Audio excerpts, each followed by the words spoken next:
Assalamualaikum warahmatullahi wabarakatuh. Selamat pagi semuanya. Yang terhormat Ibu Steni Dewantiri Hatta selaku dosen penguji PKL saya pada hari ini.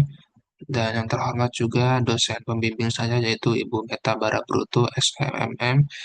Dan lalu ada saya sendiri, mahasiswa Raja Ahlan dengan NIM 171062301. Dan pada kesempatan kali ini saya akan presentasikan laporan PKL saya di PT Mitra Abadi sebagai video editor dengan judul laporan PKL yaitu efektivitas pesan komunikasi pemasaran digital melalui short video pada platform TikTok.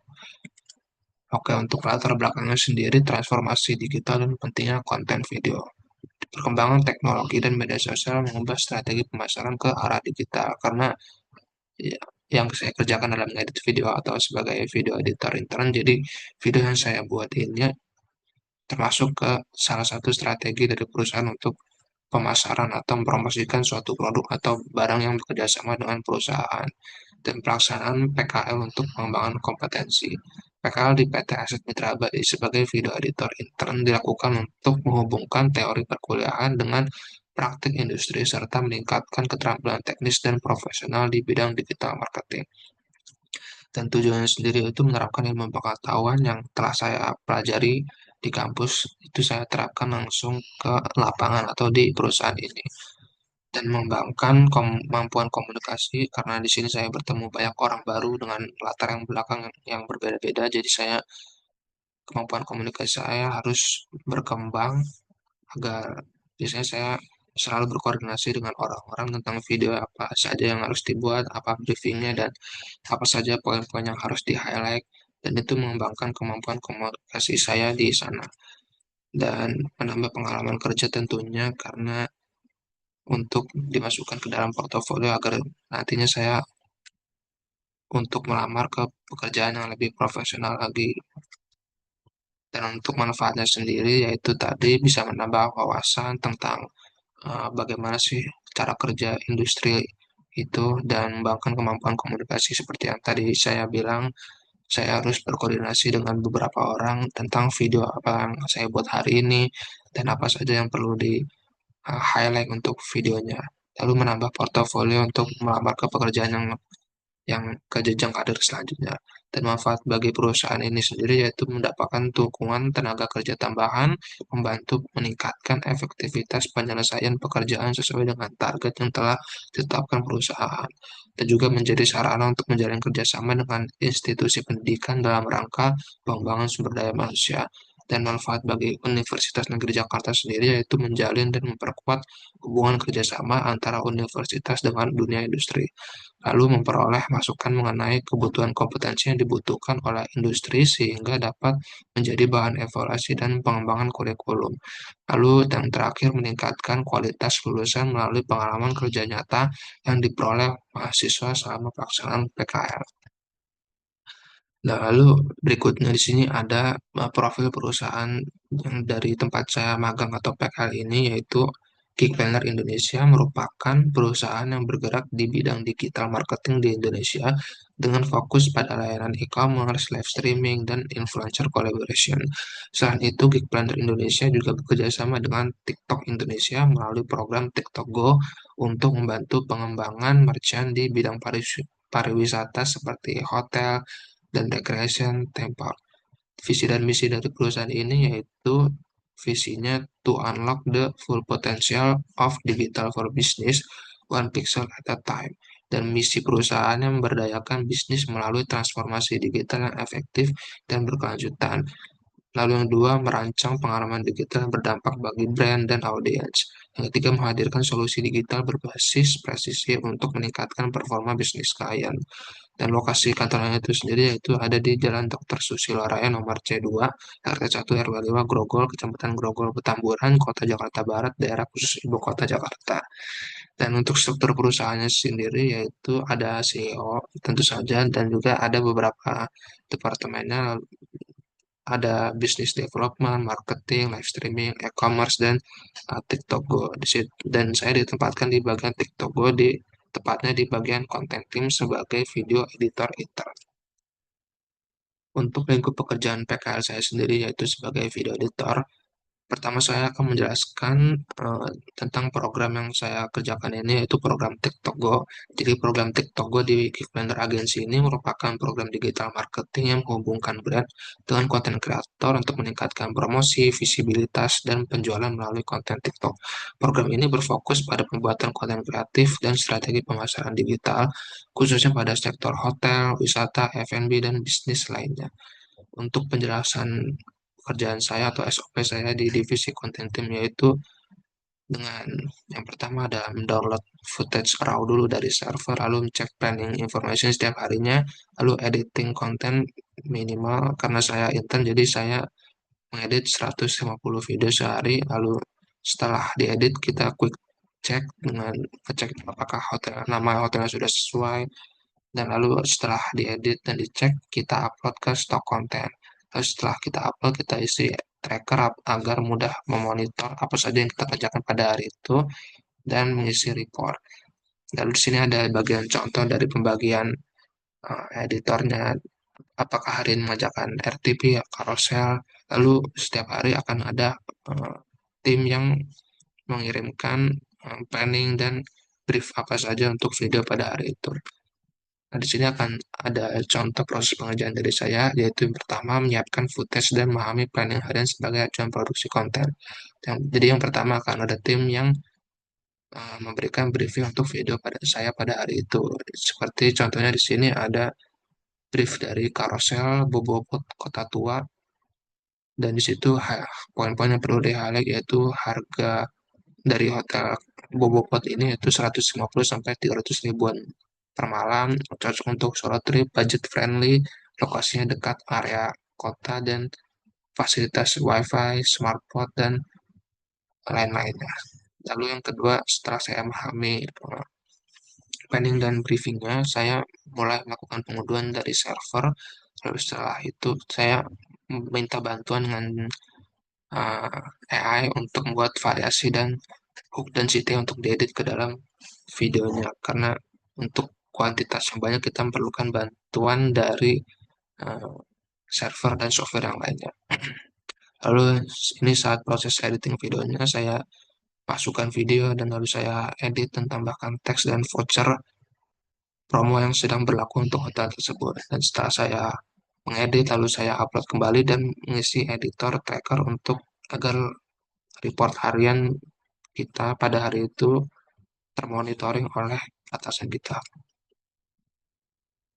Main activity saya sendiri yaitu setiap harinya melakukan proses editing video pendek untuk kebutuhan media sosial sebanyak 150 kali untuk berbagai brand yang bekerjasama dengan TikTok Go. Di sini ada beberapa videonya, ada dari yang tadi saya bilang dari hotel, dari F&B, dan dari recreation atau wisata. Untuk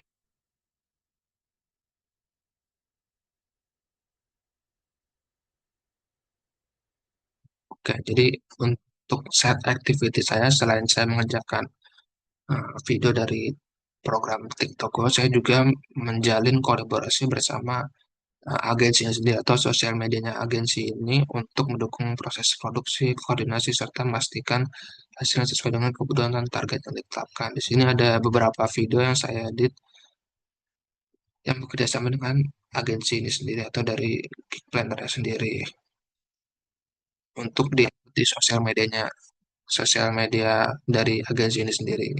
Mungkin saya bakal tunjukkan satu contoh videonya.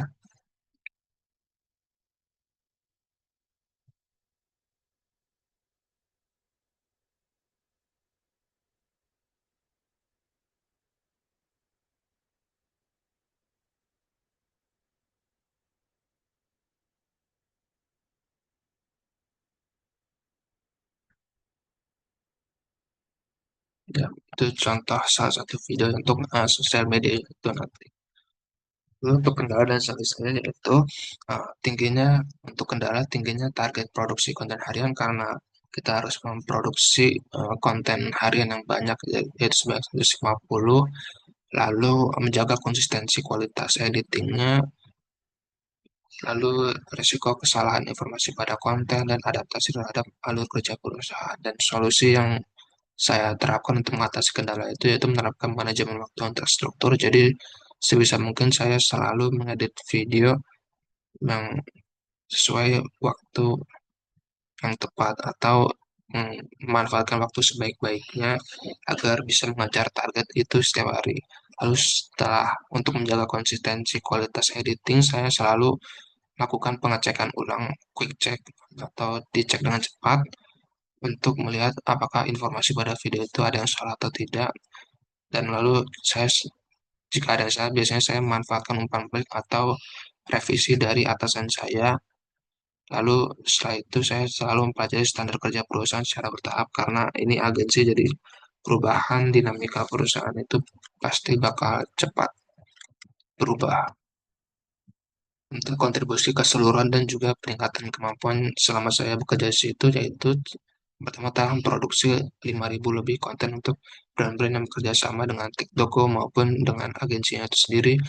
Lalu yang kedua mendukung pencapaian target produksi konten perusahaan melalui penyelesaian pekerjaan secara efektif dan tepat waktu. Lalu yang ketiga mendukung efektivitas komunikasi pemasaran digital melalui pembuatan konten yang disesuaikan dengan kebutuhan dan karakteristik target audience. Lalu untuk hard skill saya yang meningkat yaitu meningkatkan kemampuan editing video menggunakan aplikasi software CapCut, lalu meningkatkan kemampuan buat subtitle, transisi, dan efek visual lainnya yang masih berhubungan dengan mengedit video, lalu menambah pemahaman mengenai produksi short video untuk media sosial, seperti apa strategi yang mereka lakukan, dan meningkatkan kemampuan QC terhadap hasil konten. Lalu untuk soft skill sendiri, saya meningkatkan kemampuan manajemen waktu, meningkatkan kemampuan komunikasi dan kerjasama tim, mengembangkan kemampuan adaptasi terhadap lingkungan kerja, meningkatkan disiplin, tanggung jawab, dan profesionalisme. Lalu yang terakhir, meningkatkan kemampuan bekerja di bawah tekanan dan menyelesaikan pekerjaan sesuai target. Untuk kesenjangan teori dan keterampilan yang diperoleh dengan praktikan di lapangan atau yang saya pelajari di sama magang yaitu teori yang pernah saya pelajari di kuliah. Yang pertama ada DKV atau desain komunikasi visual. Di situ saya ada belajar prinsip desain, tipografi, warna, dan komunikasi visual. Lalu saya juga pernah mengambil matkul graphic design and video animation. Di situ saya melakukan editing video dan pengolahan konten visual. Lalu digital marketing sendiri saya pernah membuat strategi pemasaran digital dan media sosial. Dan sementara di saat saya PK di sana saya full murni hanya mengedit short video menggunakan CapCut, membuat hook, subtitle, visual effect, dan CTA, menyesuaikan konten dengan kebutuhan brand dan tren TikTok dan menyelesaikan target editing harian sesuai deadline. Kesenjangan yang ditemukan tentunya teori ini lebih berfokus pada konsep dan prosedur dan selama saya magang, saya lebih menekankan kecepatan dan efisiensi pengerjaan dan adaptasi terhadap tren yang sedang naik. Dan dunia kerja menuntut keseimbangan antara kualitas dan kuantitas pekerjaan.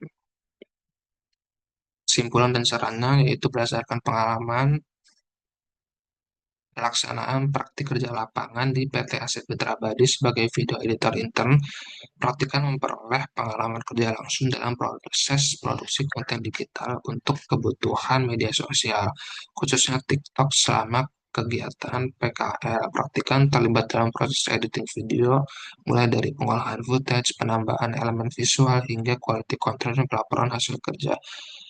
Dan untuk sarannya yaitu yang pertama untuk program studi S1 Bisnis Digital, program studi disarankan untuk meningkatkan porsi pembelajaran praktik khususnya pada bidang produksi konten digital, video editing, dan digital marketing agar lebih sesuai dengan kebutuhan industri saat ini.